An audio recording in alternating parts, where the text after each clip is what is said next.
Acts chapter 20. Sundan po ninyo ako sa verse 17. Ako po ay babasa lamang po ng ilang mga talata sa ating pong binasa kanina ng ating mga young men. Acts chapter 17, o 20, I'm sorry, verse 17. From verse 17 po at hanggang verse 19. And then I will continue that after we pray. In verse 17, at mula sa Milito ay nagpasugo siya sa Efeso at ipinatawag ang mga matatanda sa iglesia. At nang siya ay nagsidating sa kanya, sinabi niya sa kanila, nalalaman ninyo na mula ng unang araw na ako'y tumungtong sa Asya, kung papaano ang pakikisama ko sa inyo ng buong panahon. In verse 19, na ako'y naglingkod sa Panginoon ng buong pagpapakumbaba ng isip at ng mga luha at ng mga pagsubok na dumating sa akin dahil sa mga pagbakay ng mga Hudeo. Tayo po'y manalangin. Diyos naming Panginoong nasa langit, maraming pong salamat sapagkat dakila nga po ang iyong katapatan, ang iyong kabutihan sa amin pong lahat. Salamat po Diyos sapagkat iningatan mo po kami. Nagkaroon kami ng panahon para magkaroon kami ng mga pagtitipon, mga fellowship. Salamat po sapagkat ito din po Diyos ang siyang kasangkapan ng aming pagpapatibay ng aming pong ugnayan. Salamat din po sa natapos na pangalawang taon ng celebration, anniversary ng Bethesda Bible Baptist Church ng Tarlac, kay Pastor Osil, sa kanyang pamilya, at sa mga kapatiran, Panginoon, doon. At muli po ang iyong salita ngayong umaga sa aming pong pag-aaral ay maging paraan ng aming ikilalakas, ikatatibay ng aming pananampalataya kay Kristo. Patawarin mo kami amang Diyos namin sa aming pong mga pagkakasala at pagkakamali. Ibilang mo, Panginoon Diyos, na kami po, na iyong mga anak ay kasama sa iyong pagpapala ngayong umaga. Ang salita mo, Diyos, ay darating sa amin. Sa taglay nito, ang kapangyarihan magdadala po sa amin sa pagbabagong isip, pagbabagong buhay, at mabungang paglilingkod. Sa banal na pangalan ng aming Panginoong Jesucristo, ito po ang aming dalangin, and God's people will say, Amen. Thank you, and you may now be seated. Marami pong salamat. Salamat po ng marami. Alright, let us wait for others to be seated. Dito po sa ating kanan, marami ho tayong bakante po dito. Well, salamat po. Mamaya po, we will have our meeting. Wala ho tayong Sunday school mamaya in preparation for our grand celebration ng ating anniversary. Ano po, amen? 52 years na po tayo starting the Sunday. Hello, amen? Hello? 52 years. Wow, marami pong salamat. At marami po tayong ipaghahanda po yan. So mamaya po, ako ay mag-a-announce after my preaching. And there will be series of meeting po this today and this coming Saturday. Not, of course, not Sunday. At kapag po yung ating ang ating unang araw ng ating anniversary. Marami po tayong mga gagawin from June 1, June 8, June 15, and then June 22, yung po yung para po sa atin. At June 28, yung po naman yung ating evangelistic medical mission. Yan po ay ino-organize ng ating mga manggagamot, yung ating mga doktor. Kaya po mamaya, kasama yan sa ating mapag-uusapan, yung po pwedeng tumulong sa ating pong medical mission, anong ating gagawin, sino po yung ating imbitahan, at anong paraan para sila ay makakarating po dito. Bibili tayo ng gamot, paano tayo makakabili, saan tayo kukuha ng pambili. Ano? At we're expecting, ang goal ng ating mga doktor ay 300 patients. Meron pong pang dental, meron pong pang medical. So approximately sa medicine lang, we would be spending around 60,000 pesos plus other miscellaneous expenses. Marahil po, we would be spending around 80,000 para po sa ating evangelistic medical mission. Siguro sabi ng iba, Ang laki naman yan. What is 80,000 to a single soul, di mo ba? A soul is more than 80,000.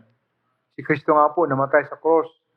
Kaya sabi nga po ng isang manggagawa, isang dakilang manggagawa ng Panginoon, kung isa lang ang makasalanan sa mundo, still Christ would come to die for that single sinner to save him by His grace. Kaya po, marami po yung ating ipinaghahanda and also reminder yung ating pong mga commitment para po sa ating gawain, ang ating pong food preparation. Marami po tayong bisitang aasahan mula umaga hanggang sa hapon. So mamaya po, I will discuss that sa higit na detalye na announcement. So let me begin my preaching this morning, and I think this would be the last of my series. I will end our series today on Salt and Light series. This is my number 8, Light and Salt and Light series number 8. The journey of a Christ-centered life. Ang paglalakbay ng buhay natin na kung saan si Kristo po ang sentro ng ating buhay. Now, makikita po natin sa ating talata na ating binasa ngayong umaga. Ito po ay patungkol sa buhay ni Apostol Pablo. You will notice that from verse 20 or chapter 20. Ano po? Go back to our text, chapter 20. Sabi po niya sa ating talata, he said, serving the Lord with all humility of mind and with many tears and temptations. In verse 19, which befell me by the lying in wait of the Jews. Kung hindi natin kilalang lubos si Pablo ayon sa salita ng ating Panginoon, we would say and we would conclude na talagang si Pablo ay isang likas na taong relihiyoso. Isang taong mayroong pagkatakot sa ating Panginoon.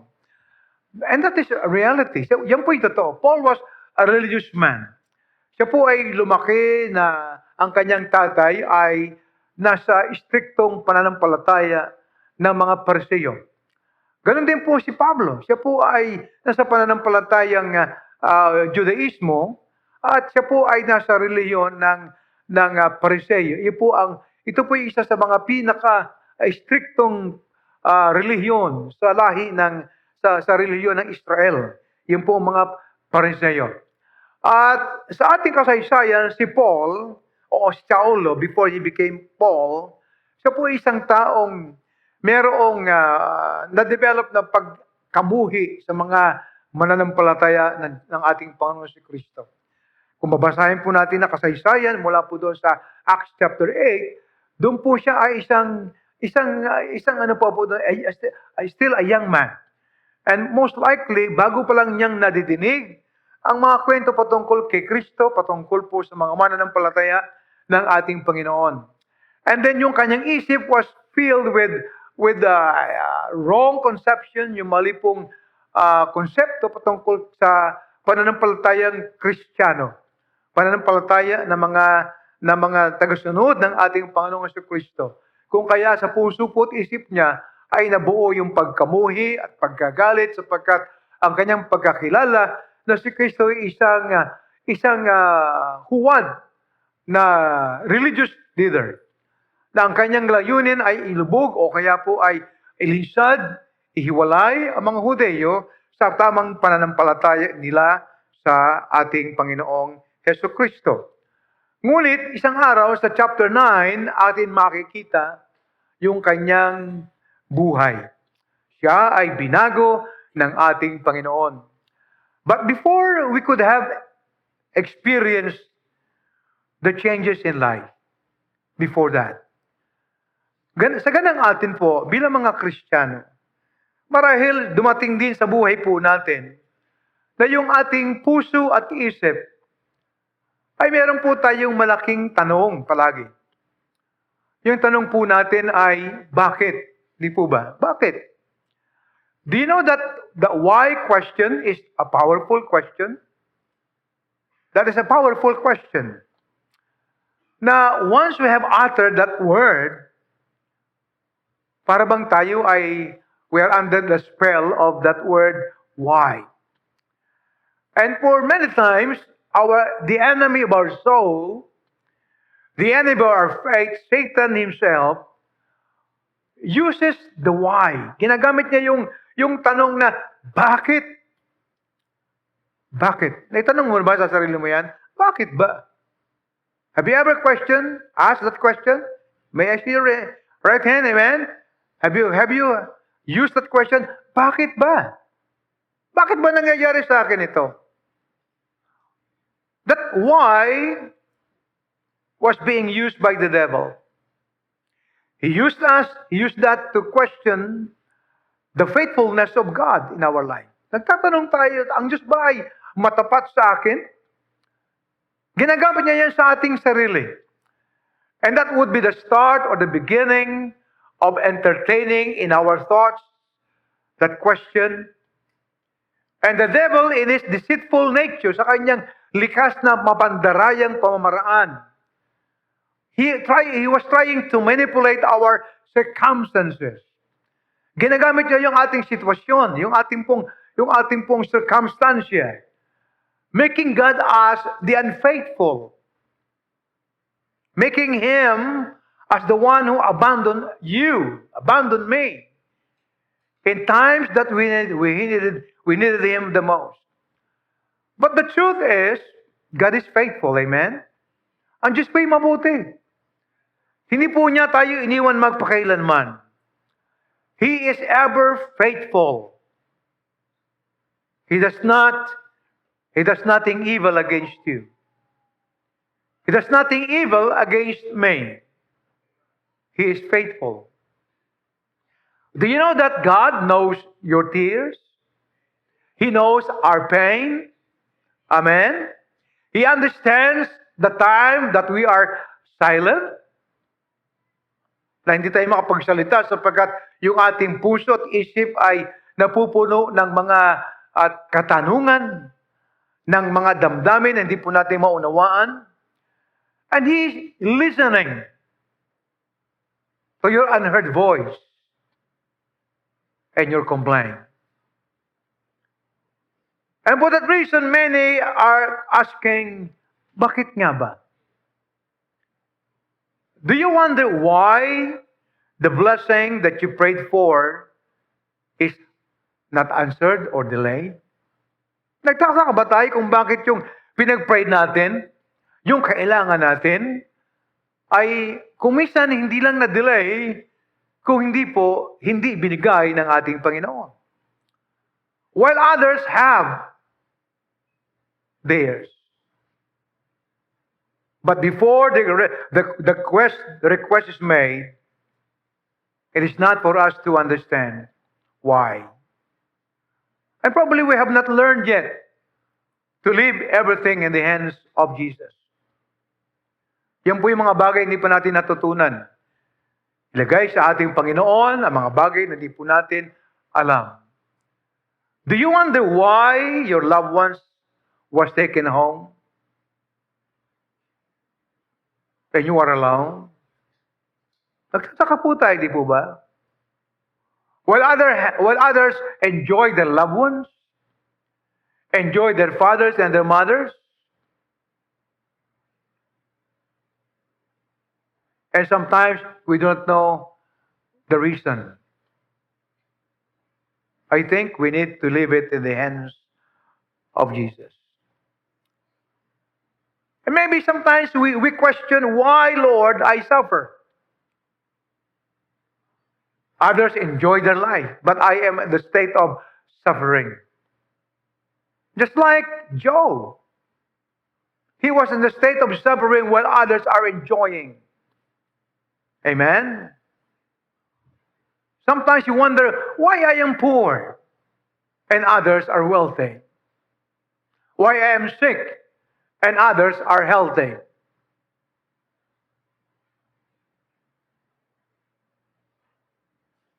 Minsan nakakapulot po ako sa YouTube may mga kapansanang mga tao.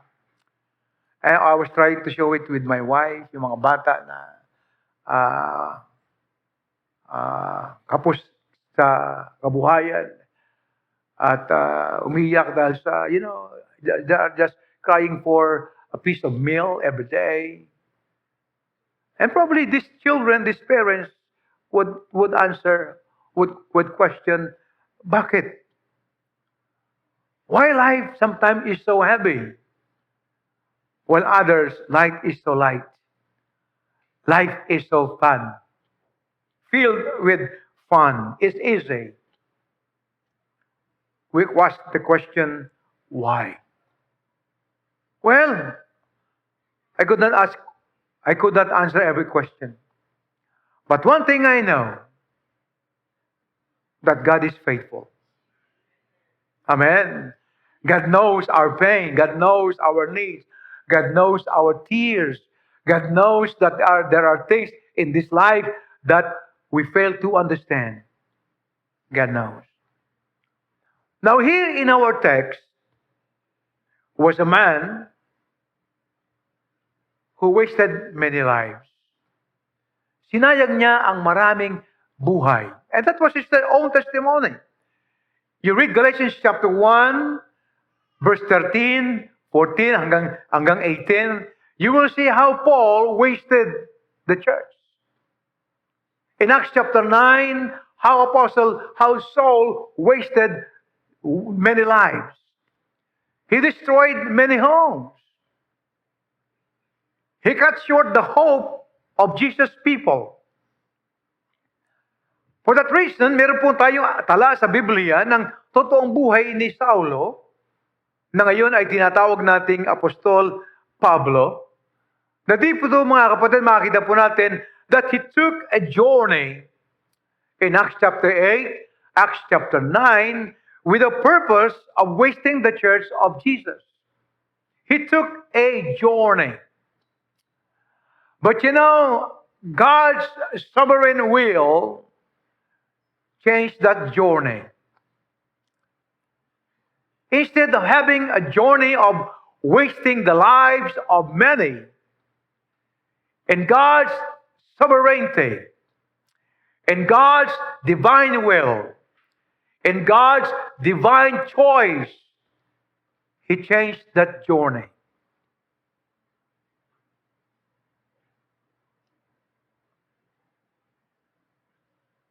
It becomes a journey to a Christ-centered life. Alam ba natin, kapatid, ganun din tayo sa ating Panginoon?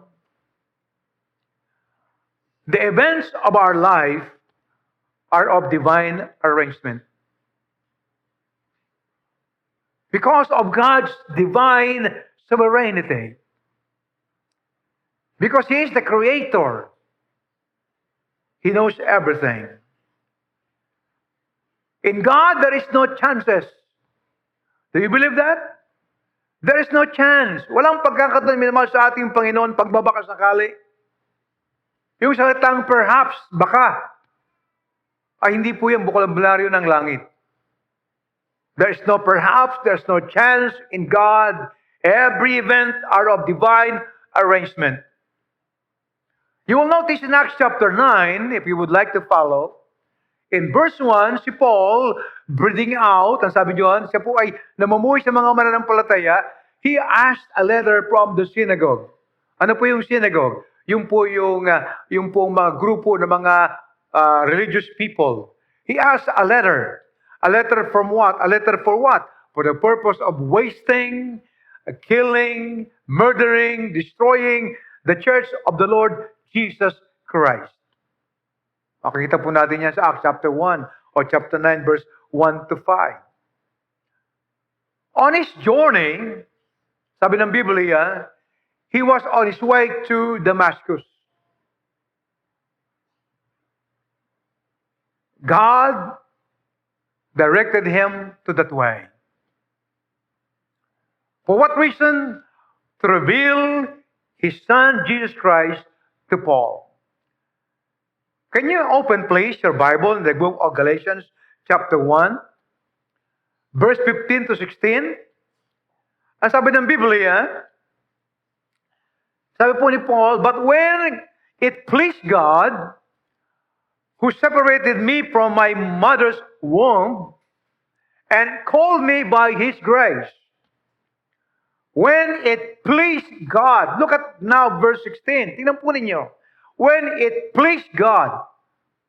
Sa kuluguran ng ating Panginoon, sabi po niya, when it pleased God, who separated me from my mother's womb, and called me by His grace. Tinawag niya ako ayon sa kanyang biyaya. What is the purpose? In verse 16, to reveal His Son in me, that I might preach Him among the heathen, and I conferred not with flesh and blood. The journey of Paul to Damascus, with the purpose of destroying the church of God, is God's event to change the course of his life. It becomes a journey of a Christ-centered life. The destroyer of faith became the defender of faith. Amen. The hater of God's people became the lover of God's people. The hater of Jesus became the most lover of Jesus. The hater of the Word of God became the defender of the Word. You know what is the key of success? Sometimes we have the key. What is your key sometimes? Your key is your profession, your key is your ambition, your key is your desire, your key is your talents.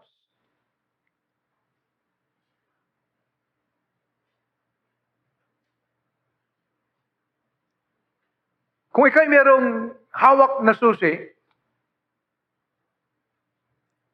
hindi mo ito pwedeng gamitin sa anumang uri ng pinto. Tama po ba, amen?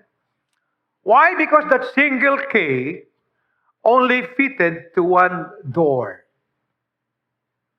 You understand me? Hello?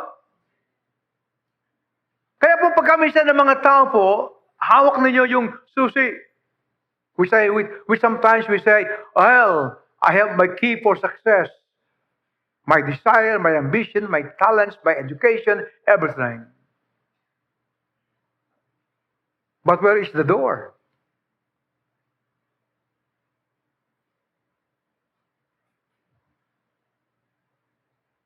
You know what is the key for success?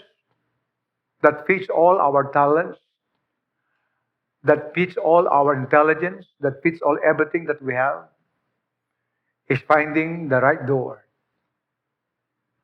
And the right door is God's appointed door. And that is God's will. Amen. God's will. You may try to use those keys. Trying to use it in your own way. Finding your own door. You cannot find it. Because you don't like God's will for your life. Tingnan po natin ang ating ang utang pong aralin. Number 1. Instead, Paul, continuing his purpose of destroying the church, God changed his life. His journey to destroy the church became a journey of a life-centered life. Ito'y naging paglalakbay ng kung saan si Kristo ay naging sentro ng kanyang buhay. Now, tingnan po natin ang Acts chapter 22 for our reading. Acts chapter 22.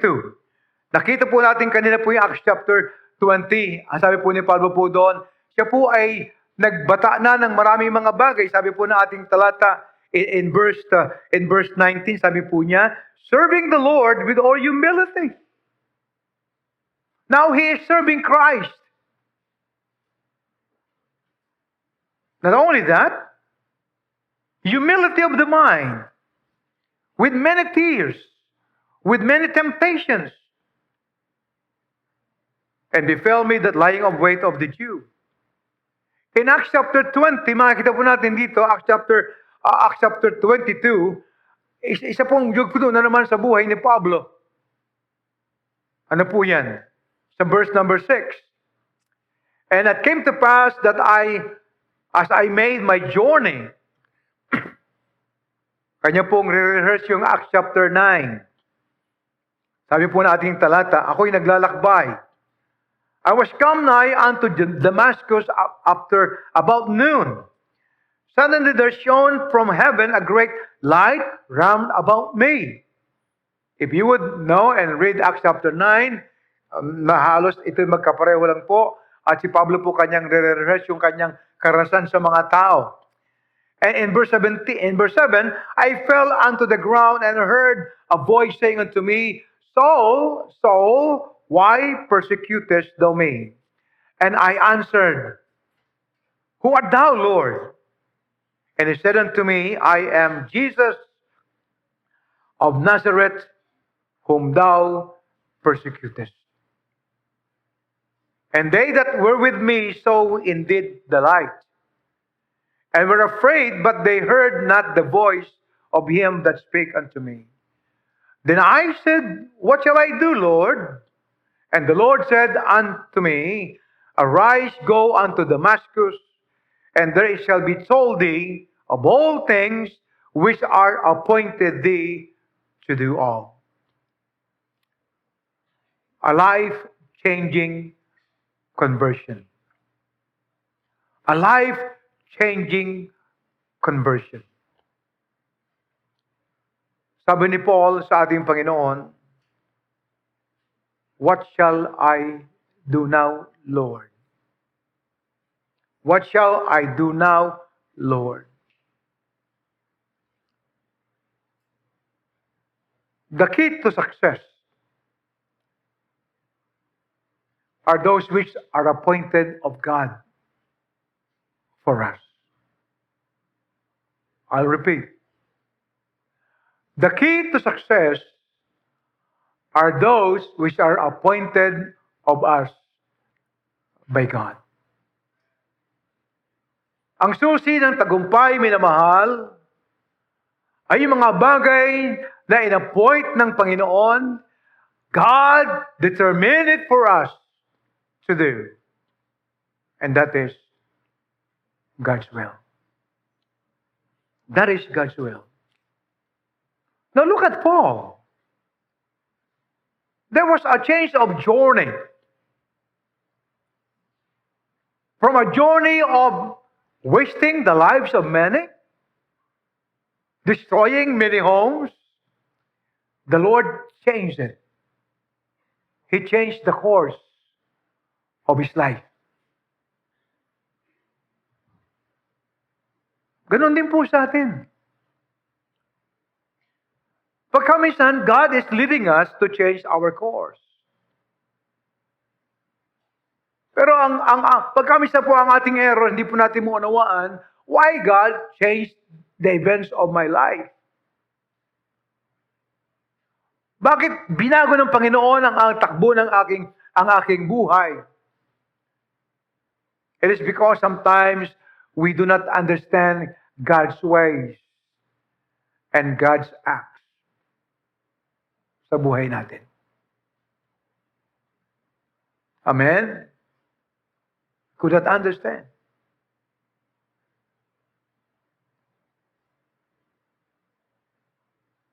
The Lord, Paul said to the Lord, Lord, what shall I do?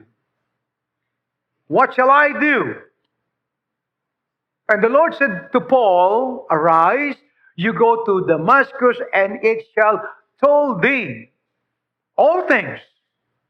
At doon ay sasabihin sa iyo ang lahat ng mga bagay which is appointed thee to do. Hindi sinabi ng Panginoon kay Pablo o kay Saul, pumunta ka doon at mag-isip ka ng iyong gagawin. No.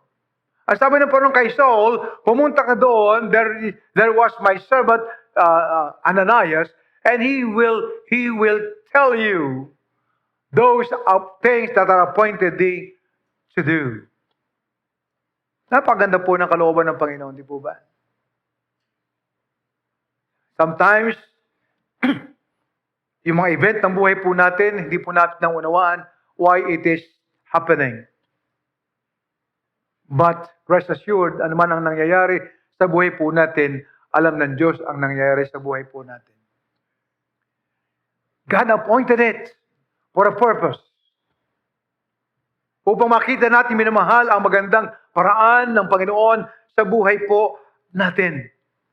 And we have here the example of Saul. A man whose desire is to destroy the church of the Lord, and yet, binago siya ng Panginoon. His conversion changed his entire life. Yung kanyang buhay, minamahal. You know, ang isang taong ligtas, the Lord changes him 100%.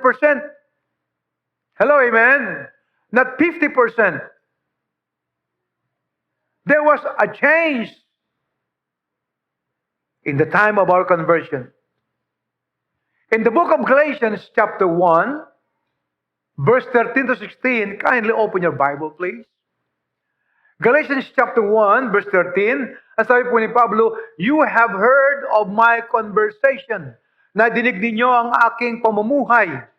Yung po salitang conversation, yung kanyang dating buhay. Sabi po niya sa Galatians chapter 1, verse 13, nadinig niyo yung aking buhay. Basahin ko po sa ating wikang Tagalog.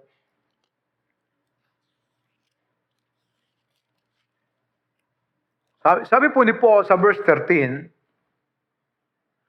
"Sapagkat inyong nabalitaan ang aking pamumuhay ng nakaraang panahon sa relihiyon ng mga Hudiyo, kung paanong aking inusig na malabis at nilipol ang iglesia ng Diyos.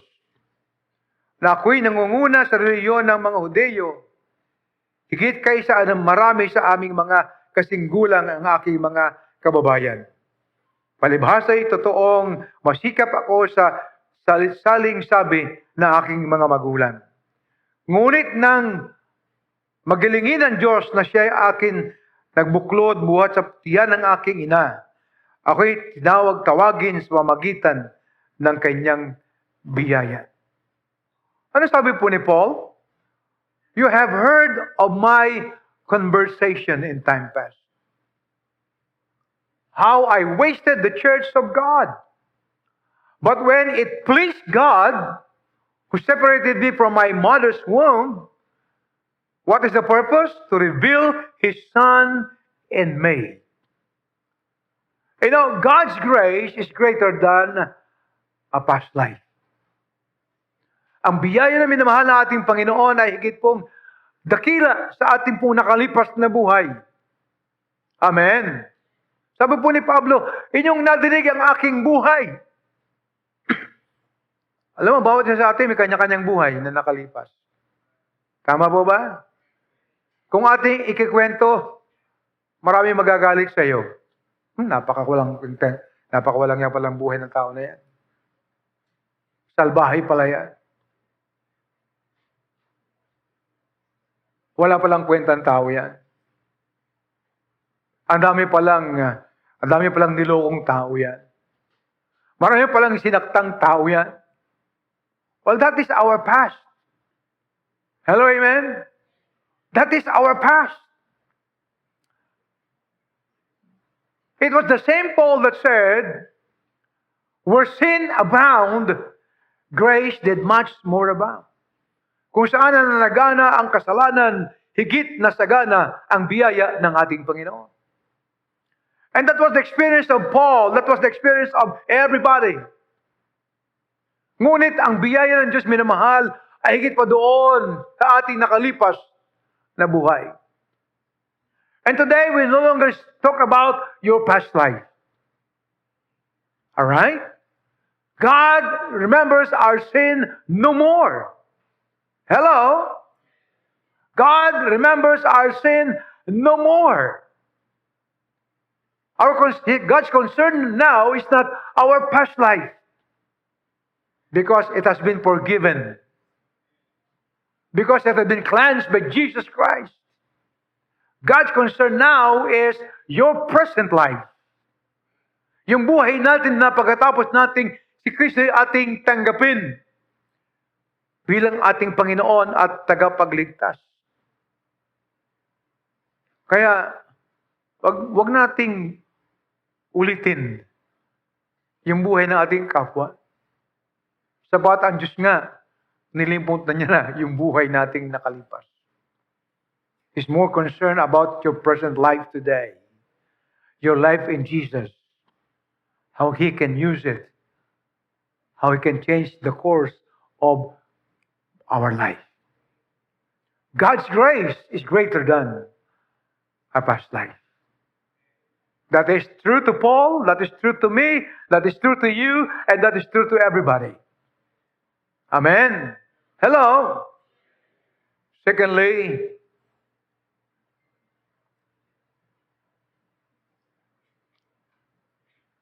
God's changing grace,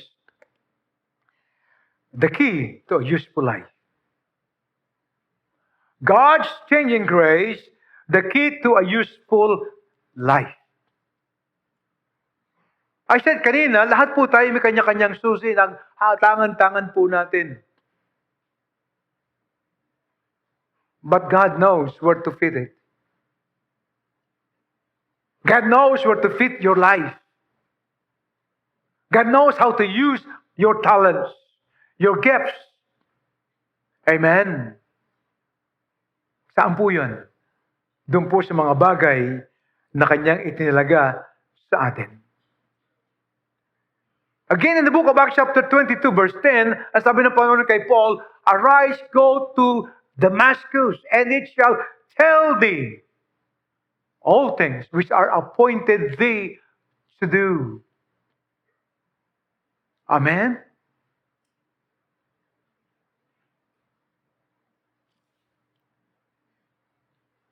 Habang isang barko'y naglalayag sa isang cloudy day at nagtatakip silim na ang araw na yun sapagkat bandang hapon at gabi. A man approached the captain of the boat and said, "Paano mo malalaman na we are on the right path ng harbor?" Yung Pantalan Harbor. And then the captain of the boat said, "Nakikita mo ba yung tatlong ilaw na magkakatabi? Yung tatlong ilaw na yan. Far from the distance of the shore, there were 4 or 3 lights that you could see from the distance. When you see those 3 lights line up as one, that is now the mouth of the harbor."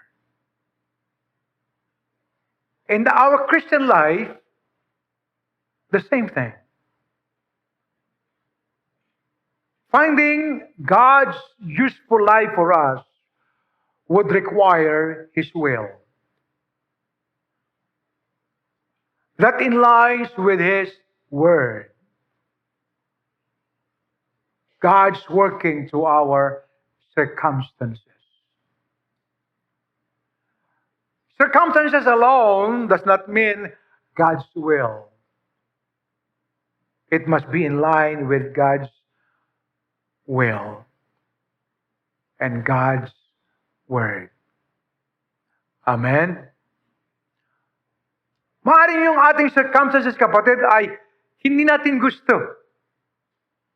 But if it is in line with God's will and His Word, let me tell you, you are on your road to a successful and useful life.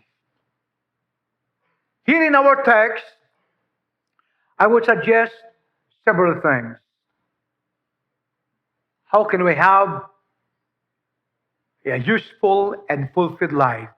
Number 1, God's Word. God said to Paul, "Arise, go to Damascus, and it shall tell thee of all things which are appointed thee to do." You see, we have heard many voices. Di po ba? Marami po tayo mga tinig na pinapakinggan. Sometimes when we are troubled, we seek for advices. We seek for counsel.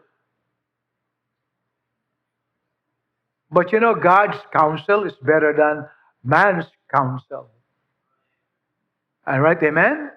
Kaya po sabi po ng Psalm 1:1, blessed is the man that walketh not in the counsel of the ungodly,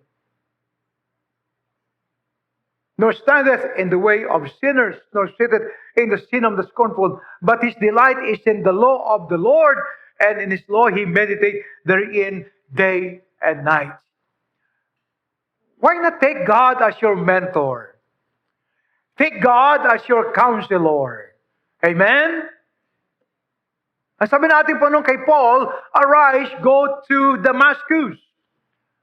And he shall tell, when you go there, my servant will tell you all things that I already appointed you to do. He chose God, God's word, God's voice to counsel him. One of the key factors of a useful life. Then when we know it is God's voice, think bigger. Think bigger. Alam niyo po, kung yan ay kalooban ng Panginoon, there is no limit on what we can accomplish for God. Amen. If it is God's will, if it is God's voice, there is no limit of how much we can accomplish for the Lord. Amen. Think bigger. Put your hands, your effort, your heart, work harder. Sapagkat yan ay kalooban ng Panginoon po natin. Aim high and set your priorities. And the last one, I love this. Invest your life in it. Amen. Paul is a person who heard the voice of God. And he think bigger. The Gentile world became his field of ministry. Kaya po sa ating Biblia, si Pablo po ang pinakamaraming sinulat ng mga aklat na limbag para po ibagay doon sa mga hintil. Because he think bigger. He made the most number of missionary visits. And he worked hard. Sabi po nating talata kanina sa Acts chapter 20. Serving the Lord with all humility of mind, with many tears, with many temptations. He worked hard.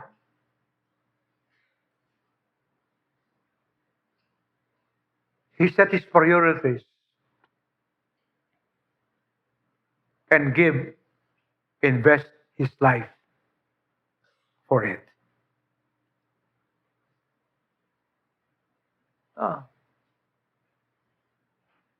God's changing grace. The key to a useful and fulfilled life. Kami doon lang po tayo sa una. We want to hear the voice of the Lord. We want to listen to God's voice.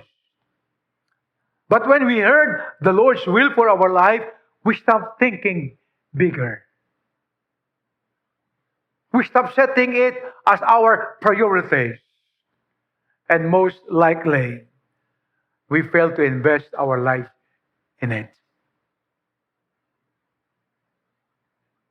Bibihira yung mga taong ganun na mag-invest ng kanyang buhay doon sa kalooban ng Panginoon. They just settle on number one, to listen to God. To listen to God. Listen to the preaching of God's word. And be informed accumulate knowledge.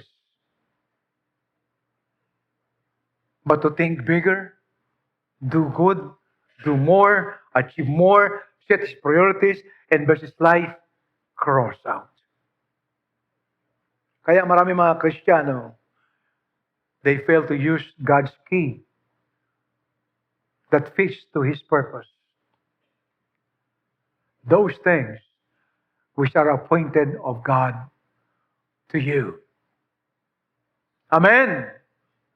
Those things which are appointed of God to Paul. Those things which are appointed of God to you and to me. Right?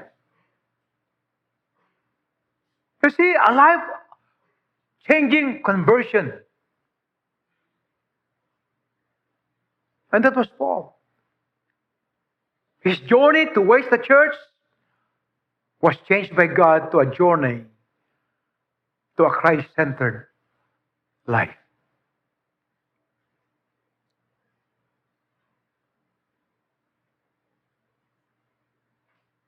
A life-challenging course of purpose. A life-challenging course. Now, open again your Bible to the book of Galatians chapter 1. Ang sabi po ng verse 15, if you may, chapter 1 verse 15, ang sabi po na ating talata, but when it pleased God, who separated me from my mother's womb, called me by His grace. Do you know that God knows you? Not only in the time that your mother gave birth of you,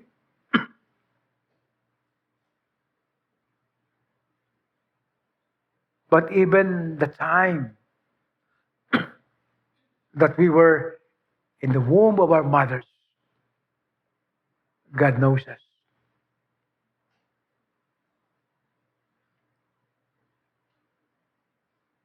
Just like Jeremiah. Jeremiah chapter 1 verse 5, he was complaining to the Lord, Panginoon, I'm just a child, who is me? Ang sabi ng Panginoon sa kanya, I have already chosen you and know you, even from your mother's womb.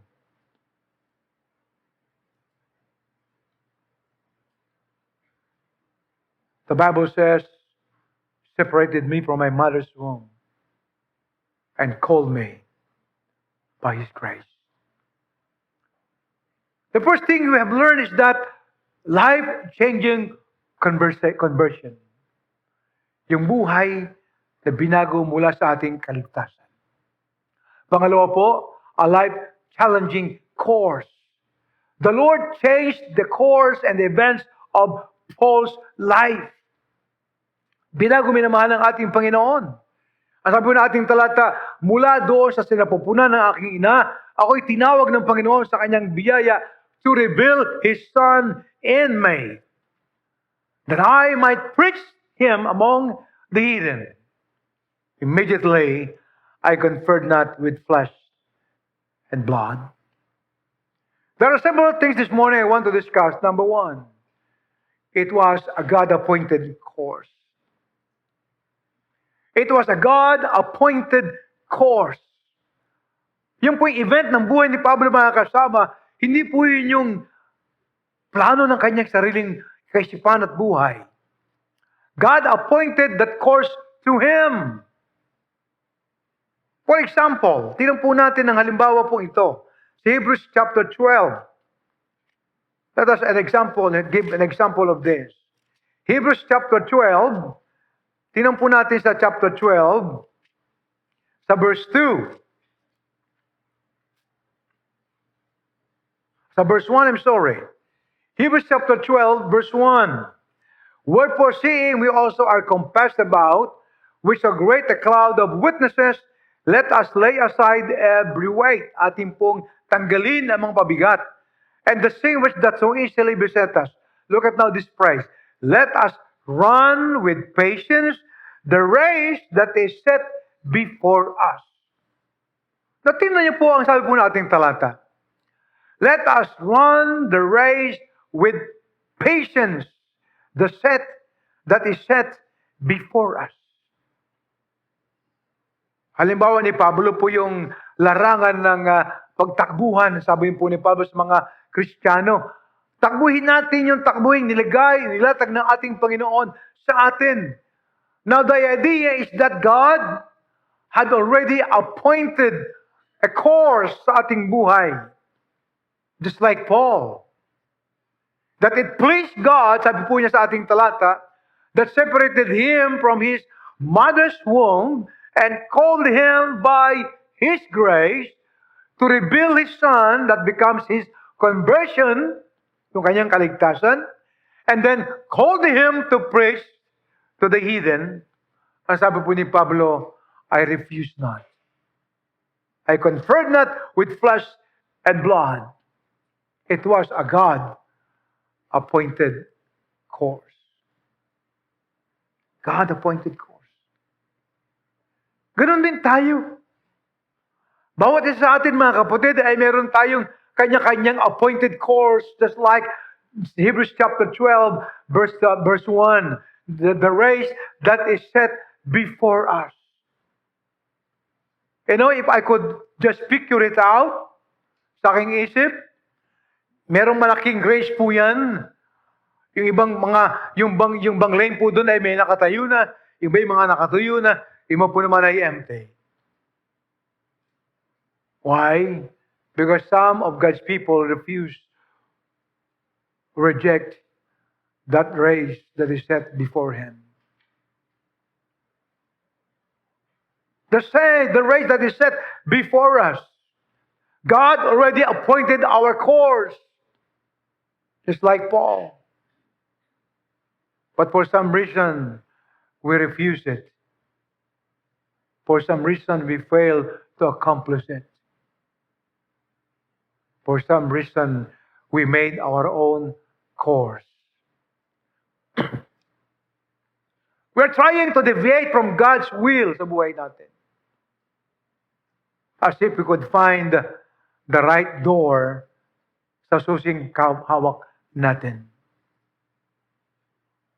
But that key could not fit to anything, to any door, unless you accept God's appointed course ng buhay mo.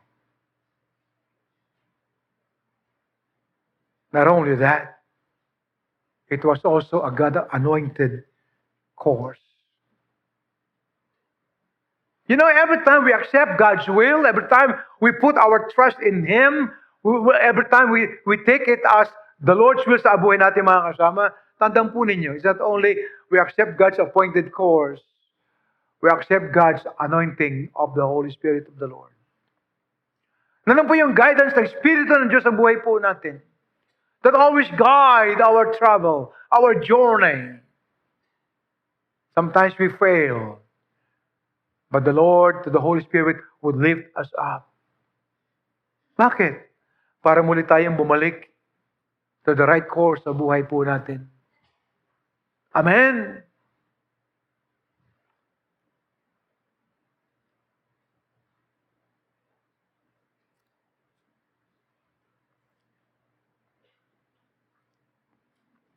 I praise the Lord sapagkat I almost missed that course in my life. I almost abandoned that. But because of God's anointing spirit, the Lord again helped me out. Marahil na sabi ko na po sa inyo po ito when my father died.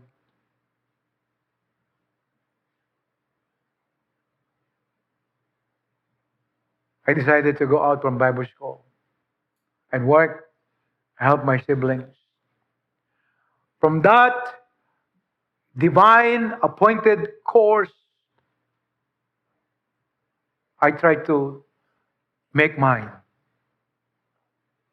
Magtatrabaho. Sapagkat namatay na yung aking tatay. But God gave me sickness that would eventually lead me to death. But I recognize it as God's doing. I said, God, heal me.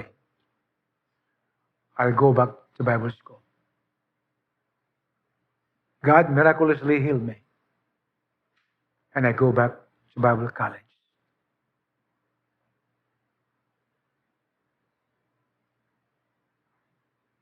That's my story. Sometimes, ikaw at ako, nakaranas tayo ng mga ganong bagay. You try to deviate, di po ba, from the Lord's path ng buhay mo. But instead of going back, nagpapatuloy ka doon sa landas na gusto mo sa buhay mo. At the end, many had suffered the consequences of making another course. Running away from God's appointed course sa buhay natin.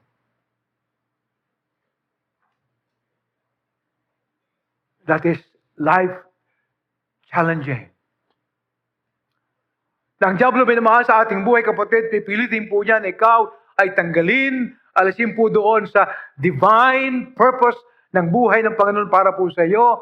And then, that event and circumstances will the devil use to manipulate your thoughts, your fears, your doubts,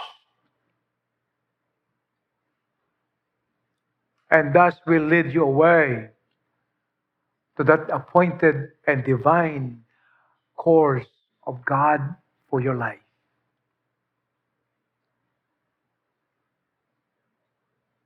At sana ikaw at ako ay maaga nating makilala ang kalooban ng Panginoon sa buhay po natin.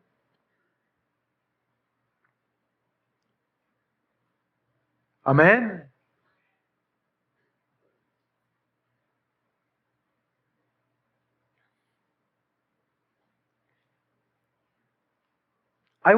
Recently I was watching Brother Estong, Ken, yung kanyang helper, gumagawa dito sa ating simbahan.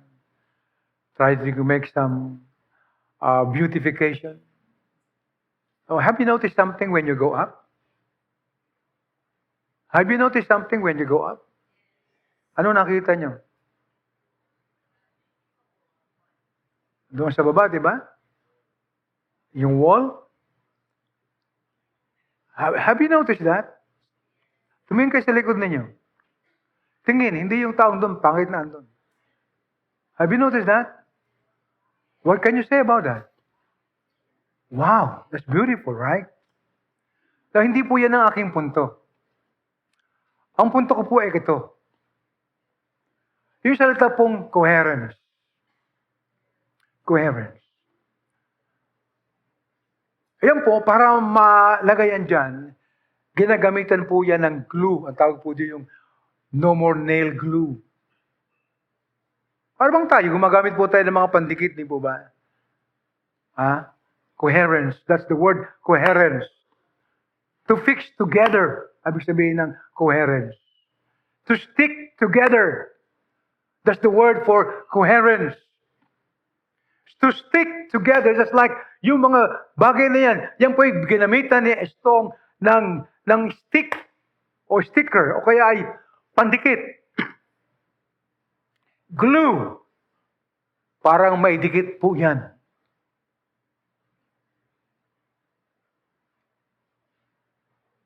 You know, when we stick our life, and that is coherence, to God, I tell you, you would be a person whose life is always happy. Amen. A life cheerful, coherence. Bakit po? Walang isang anak ng Diyos na magiging masaya kayo sa buhay ninyo kung hiwalay ka sa Panginoon sa buhay mo. If you would live outside God's will, you will be the most miserable person in this world. But if you would stick to God, if you would bind your life to God, and that is the word coherence, your life would be happy. A life cheerful coherence. Acts chapter 20, please. Acts chapter 20 o 21. Tingnan po natin, minamasa verse 13. Acts chapter 21, verse 13. Tingnan po natin po ito. Verse 12 muna po. And when we heard these things, both we and they of that place, we besought him not to go up to Jerusalem. In verse 13, then Paul answered, what mean ye to weep and to break mine heart? For I am ready to be bound only, but also to die at Jerusalem for the name of Jesus our Lord. And when he would not be persuaded with his saying, the will of the Lord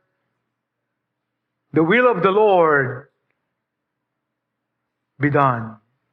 In verse 14. Sabi ng mga Pablo, sabi po ng mga tao, Pablo, huwag ka nang pumunta doon, Saul.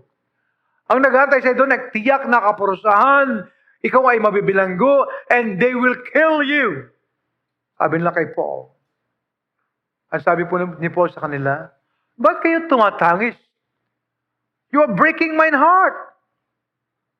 Because I am ready not only to be bound, nilang ako ay handa para mabilanggo kay Kristo, kundi mamatay din naman para sa kanyang pangalan. And when he would not persuaded Paul, they ceased. Ang sabi nila, let the Lord will be done. Let the Lord will be done. Paul was happy. He was at peace. Hindi ibig sabihin na walang danger. Kaya he was at peace. Hindi ibig sabihin minamahal na everything is fine around him, but he is happy. Amen, amen. Hindi ibig sabihin minamahal ang mga tao natutuwa sa kanya at wala siyang pangalim na tutunguhan, and yet he was very confident. Why? Because they have learned to trust God. And that is a divine coherence. He stick his life to God. Whatever the cost and the result may be.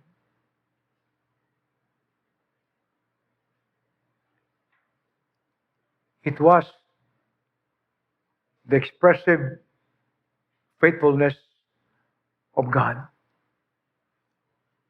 Alam niyo po, kung ikaw, alam mo, kilala mo ang Panginoon, kung nakikilala mo siya, kung sino siya, kung kilala mo ang Panginoon na siya yung Diyos na may likha ng lahat, ng lupa, ng langit, siya nagpapakain sa mga hayop, siya ang nagpapakain sa atin, siya po ang nagpapatubo ng mga halaman, siya po nagbibigay po sa atin ng araw, siya po nagbibigay sa atin ng bituin, siya po nagbibigay ng liwanag sa buwan, siya po nagbibigay sa atin ng hangin, siya po nagbibigay sa atin ng pagkain, nagbibigay po sa atin ng ating inumin. And these are all the expressions of God's faithfulness. Hello. Can you doubt God who feeds the sparrow? Can you doubt Him who clothes the grass?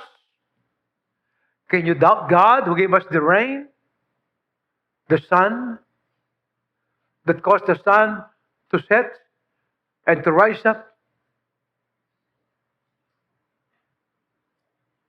Why was Paul so happy? Because he knows that God is faithful.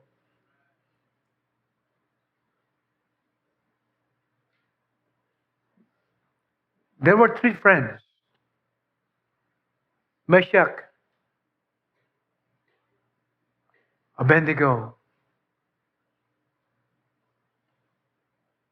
And they were about to face the judgment of the king. And then sabi po ng hari, have you now my commandment?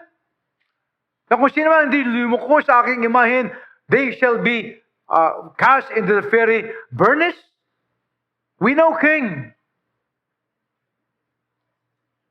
But ang aming Diyos na aming sinasamba, ang magliligtas sa amin. Ngunit hindi man kami ligtas ng aming Panginoong Diyos, hindi pa rin kami sasamba sa iyong Diyos-Diyusan. You know why? Because they believe that God is faithful. Amen. God expresses faithfulness in many things. Right? God is not only faithful by the word, by a noun, faithful. But the Lord expressed it in many things. Hello, amen? Pinakita minamahal ng Diyos yung kanyang katapatan sa atin. The fact that you are alive today is because He is faithful. You are supposed to die yesterday. I am supposed to die yesterday. But God gave me life today. God gave you a life today. God gave us oxygen to breathe, a fresh air to cool us. God gave us a sunny day.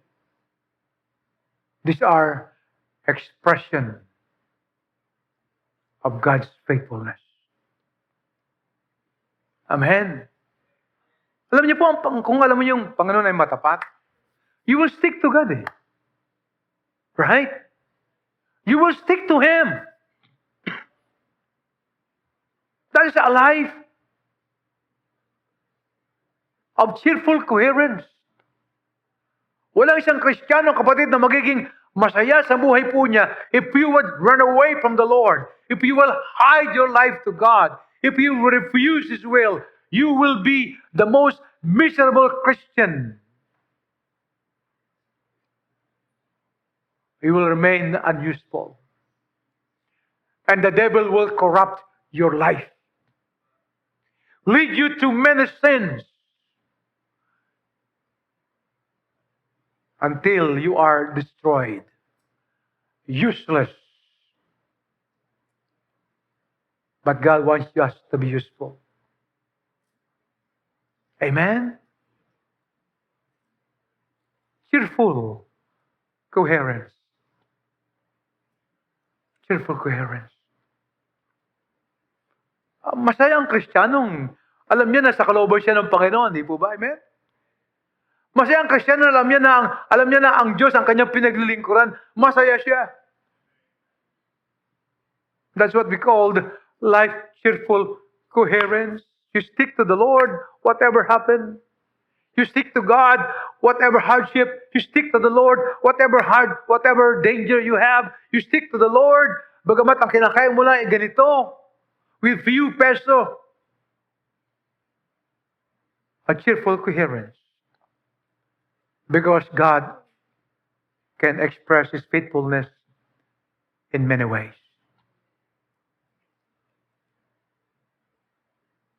A cheerful coherence.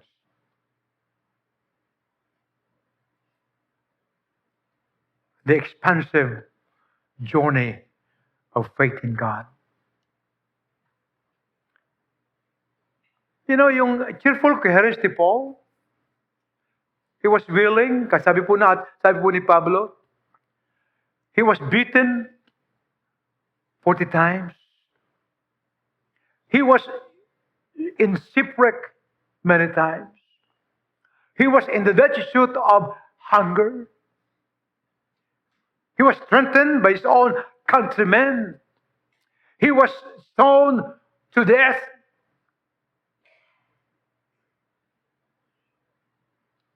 But Paul had expanded the journey of the gospel. Uncomparable doon po sa kanyang mga kasamahan. Expansive journey of faith in God. Naabot niya po minamahal ang maraming mga lugar, pangaral po ang maraming mga tao ang ebanghelyo ng ating Panginoon sa Kristo. He reached all the Asia. You name it in the scripture. The expansive journey of his faith in God. You know why? Sapagkat ano man po yung kanyang pinupuntahan, pangapanganib, mga pangamang na andon, masaya siyang naglilingkod sapagkat alam po niya na ang Diyos ay kasama niya.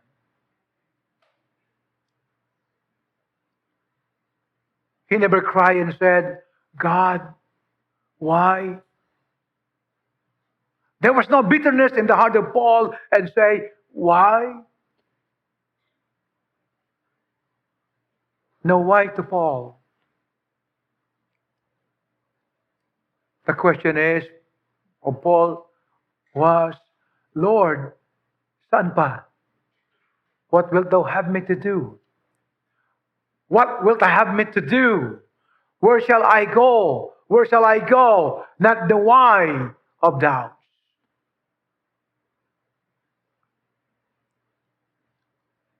A life of cheerful coherence. In 2 Timothy chapter 4, verse 6 to 7. 2 Timothy chapter 4, verse 6 to 7. I like this caption. In a troublous sea, there was a little sailing boat and a light tower. It pictures a journey in a troublous sea. It pictures our journey in this troublous world. And what we have is only the light of Christ in our life. In 2 Timothy chapter 4, verse 6 and 7, sabi ni Paul, for I am now ready to be offered. Handa na akong ihandog. And the time of my departure is at hand. He was talking about the time of his death. Ano po siya sabi niyang handog? Departure? He was now in Rome, writing to Paul, to Timothy, waiting for the final verdict from the emperor. He was in prison, writing to Timothy, Timothy, I am now ready to be offered. The time of my death, the time of my departure is at hand. I have fought a good fight. I have finished my course. I have kept the faith. You see, I believe Timothy was very tearful. Maybe agonizing in his heart. His mentor, Paul, is about to die.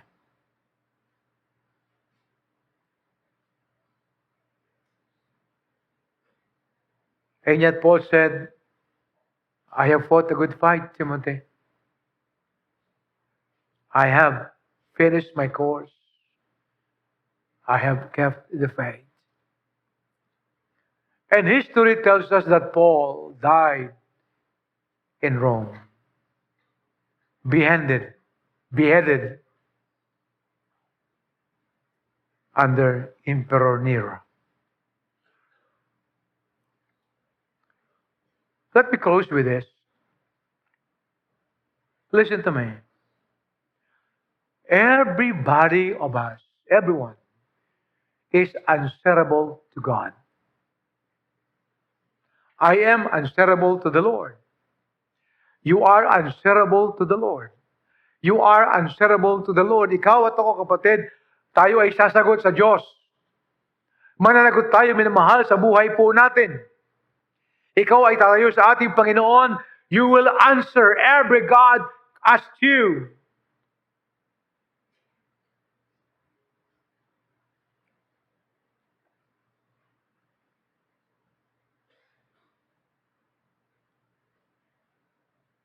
You may ask, or you may think, ano kayo tatanong sa akin ng Panginoon? Wherein I am answerable to the Lord. But I believe the most thing that we need to ask ourselves, am I faithful? Am I faithful?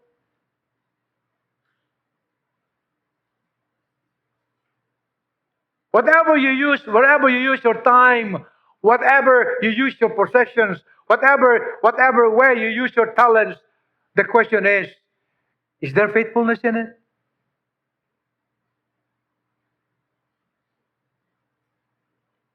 Faith.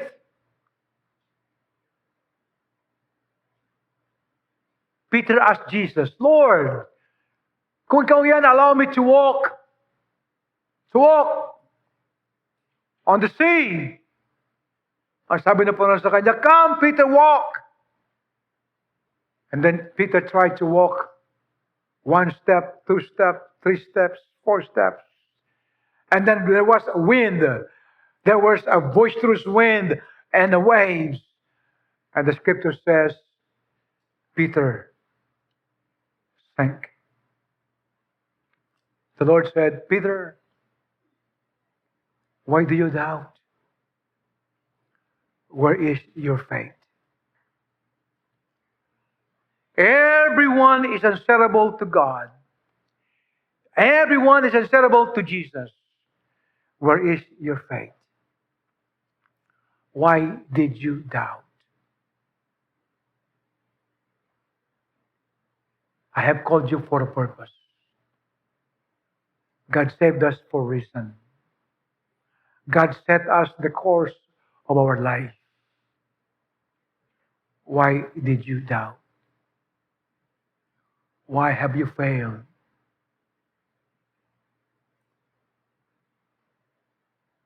Paul said, I have fought a good fight. I have finished my course. I have kept the faith. Everybody is answerable to God. Have faith in Him. Use your life. Accept the challenge of our life. The journey that God has appointed to everyone. You have the key. God has the door. Things that He has purpose sa buhay natin.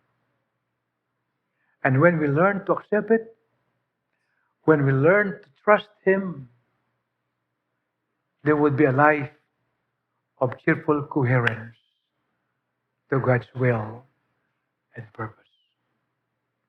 God bless us all. Shall we all stand up, please, and we will pray.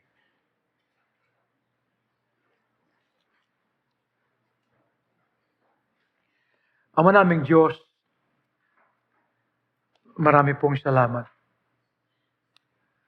Salamat po, Ama, sapagkat dakila ang iyo pong kalooban sa buhay namin. At nakita namin, Panginoon, sa buhay ni Paul, ng iyong mga lingkod, maging sa amin, Diyos, sa aming panahon. Dakila po ang iyong kabutihan, ang katapatan sa buhay po namin. Nawa po matutunan din namin, Diyos ko, na tanggapin ang iyong kalooban. Gawin namin ang iyong narapat na gawin namin sapagkat ito po ang inilolob mo para sa amin. Salamat po sapagkat nandito ang mga kapatiran na ang aming puso at isip ngayong umaga ay nagsilbing lupa na inasik ang iyong banal na salita at binhi. Nawa po, Diyos, ito'y tutubo sa amin ng pananampalataya, ng pagtitiwala, ng matapat na paglilingkod, ng buhay Diyos na naan para po sa iyo pong ikararangal, sa iyo pong kalwalatian. Maraming pong salamat, Amang Diyos namin. Sa banal na pangalan ng aming Panginoong Jesucristo, ito pong aming sama-samang panalangin. God's people will say, Amen.